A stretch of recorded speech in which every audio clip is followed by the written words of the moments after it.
Zach Priest. I'm a business development manager for MOZA Flight. I'm a certified pilot in the United States with several hundred hours across various types of aircraft, very active in the vintage aircraft community.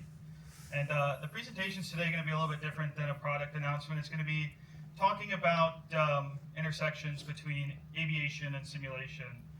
It's something I've been passionate about for a long time. And like many people here today, my first exposure to aviation did not start in the cockpit. It does happen through flight simulation. Over time, obviously, that led to flight training and flying real aircraft, and the opportunity to view that perspective from both sides has been very rewarding. And today I'd like to talk about where flight simulation has come from and what we at MOZA believe is the next important dimension in its evolution.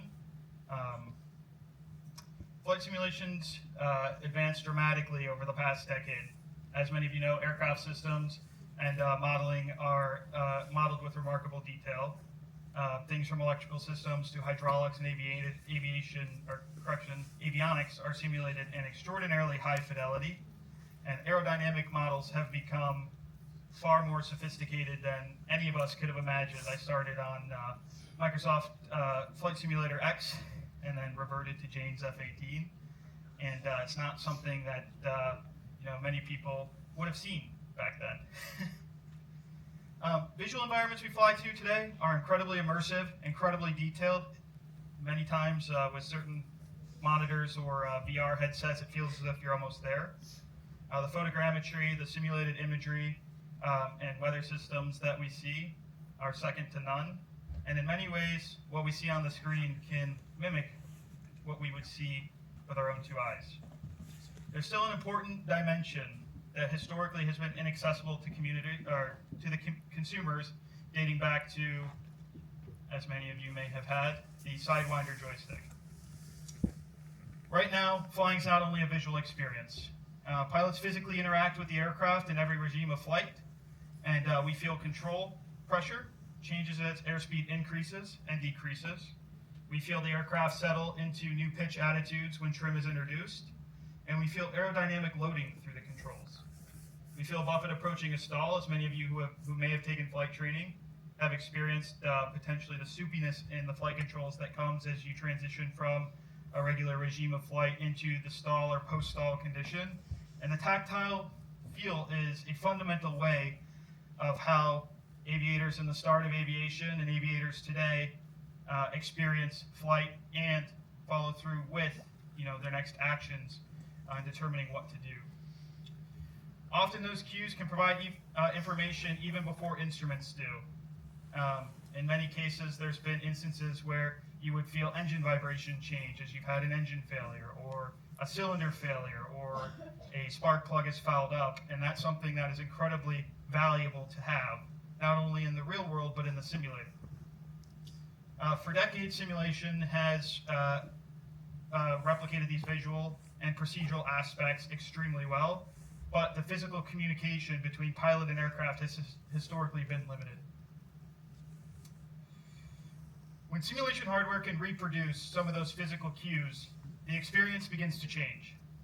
Users gain improved control awareness, they develop a better understanding of aerodynamic behavior, interaction with the aircraft becomes far more intuitive. Instead of relying entirely on visual information, the simulator can communicate through both visual and physical aspects now.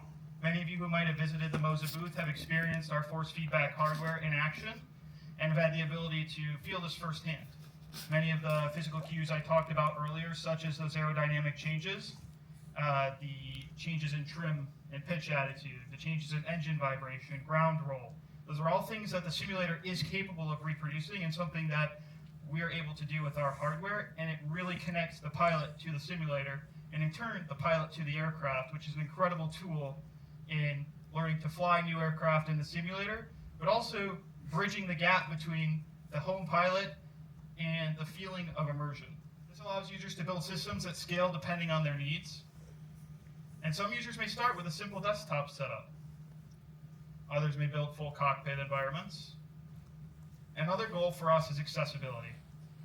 We want to advance simulation hardware to be available to as many people in the community as possible. One thing you may notice if you visit our booth this weekend is the pricing or the messaging behind how we price our products. We want to make these products accessible to the community, and I think everybody would be pleasantly surprised when they take a look at the pricing we have and the pricing that we want to set in the future to provide this accessibility of force feedback to the community. Simulation technology continues to evolve rapidly.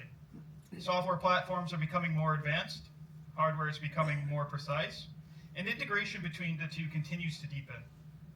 The communities around simulation, from enthusiasts to pilots to virtual pilots and engineers, continue to grow. Flight simulation has already come an incredible distance. Visual realism has improved dramatically. Aircraft systems modeling is extraordinarily detailed. And the connection between human and machine is possible through the simulator. It's something that we want to continue to expand on with our product line. And I invite everybody in the room to visit our booth, booth 20, inside of the hall to the left. And anybody who has any feedback on our products, our booth, our presentation, or has any opportunities for collaboration or any desire to collaborate in the media space, the hardware space, or interesting ideas, feel free to reach out to me. There's my email. And then please follow us on our social medias if you would be so inclined or have any interest in following us by scanning the QR code there. And I'd be happy to take any questions in the meantime. Any questions? Yes. Thanks for the presentation. I don't know actually, so maybe that's the case. But are you planning to release some sort of radars with force feedback? At this time, I have no information to share. If we do, it's something that we'll share in the future. His question was: is there any plans to release force feedback rudder pedals? Any other questions? Any jokes? Any questions about airplanes, hardware, anything?